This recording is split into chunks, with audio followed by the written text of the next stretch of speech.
Caribbean தீவு நாடான ஜமைக்காவிலிருந்து வரும் தகவல்கள் அச்சம் தருவதாக இருக்கின்றன.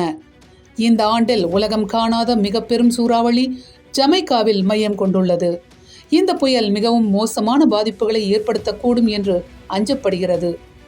மெலிசா என்று பெயரிடப்பட்டுள்ள இந்த சூறாவளி 5ஆம் நிலையாக வகைப்படுத்தப்பட்டுள்ளது. பெரும் சூறாவளிகளை அடிக்கடி எதிர்கொள்ளாத ஜமைக்கா நாடு 1988ஆம் ஆண்டுக்கு பிறகு எதிர்கொள்ளும் நேரடி 3வது சூறாவளி இதுவாகும். மெலிசா சூறாவளி காரணமாக கடும் வெள்ளப்பெருக்கு, நிலச்சரிவுகள் உள்ளிட்ட பாதிப்புகள் ஏற்படும் என்று எச்சரிக்கப்பட்டுள்ளது.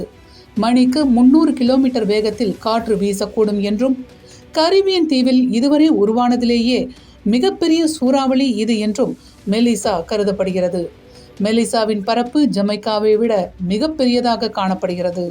இந்த சூறாவளி இதுவரை காணாத அளவிற்கு 70 சென்டிமீட்டர் அளவுக்கு மழையை தரும் என்று கணிக்கப்படுகிறது.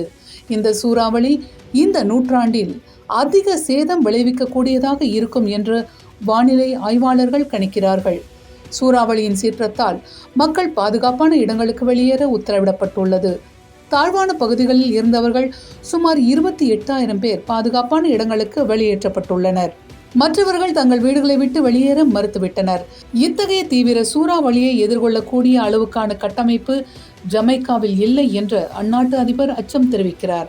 அண்டையில் உள்ள ஹைத்தி, டொமினிக்கன் குடியரசு நாடுகளும் மெலிசாவின் தாக்கத்தை ஏற்கனவே எதிர்கொண்டு விட்டன.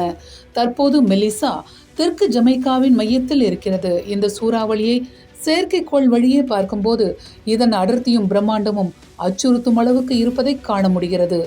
ஹரிகேன் ஹண்டர் விமானங்கள் மூலம் எடுக்கப்பட்ட சூறாவளியின் கண்ணையும் காண முடிகிறது.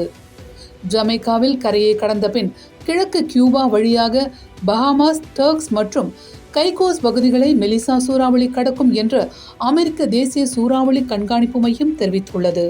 மிகவும் மெதுவாக நகர்ந்து வரும் மெலிசா சூறாவளி எத்தகைய பேரிடரை ஏற்படுத்த போகிறதோ என்ற அச்சத்தில் ஜமைக்கா மக்கள் இருக்கிறார்கள்.